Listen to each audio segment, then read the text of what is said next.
نحمدہ ونصلی علی رسولہ الکریم اما بعد، رمضان المبارک کے آخری عشرے میں زیادہ عبادت کرنی چاہیے۔ نبی مکرم صلی اللہ علیہ وسلم اپنے اہل و عیال کو بھی آخری عشرے میں عبادت کے لیے خصوصی ترغیب دلاتے تھے۔ حضرت عائشہ رضی اللہ عنہا فرماتی ہیں کہ رمضان کے آخری عشرے میں نبی مکرم صلی اللہ علیہ وسلم باقی دنوں کی نسبت عبادت میں زیادہ کوشش فرماتے تھے۔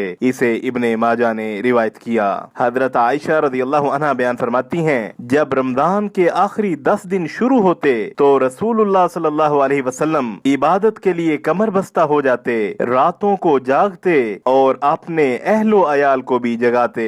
اسے بخاری اور مسلم نے روایت کیا۔ لیلۃ القدر میں عبادت کرنا گزشتہ گناہوں کی مغفرت کا باعث ہے۔ حضرت ابو ہریرہ رضی اللہ عنہ سے مروی ہے کہ نبی مکرم صلی اللہ علیہ وسلم نے فرمایا، من قام لیلۃ القدر ایمانا و احتسابا غفر له ما تقدم من ذنبی، جس نے لیلۃ القدر میں ایمان کے ساتھ ثواب کی نیت سے قیام کیا، اس کے گزشتہ گناہ معاف کر دیے جاتے ہیں۔ متفق علیہ۔ لیلۃ القدر کی مسنون دعا۔ حضرت عائشہ رضی اللہ عنہ سے روایت ہے کہ میں نے پوچھا، یا رسول اللہ صلی اللہ علیہ وسلم، اگر میں شب قدر پالوں تو کون سی دعا پڑھوں؟ تو نبی کریم صلی اللہ علیہ وسلم نے فرمایا، کہو اللہم انک عفو تحب العفو فاعف عنی، یا اللہ تو معاف کرنے والا ہے، معاف کرنا پسند کرتا ہے، لہذا مجھے معاف فرما۔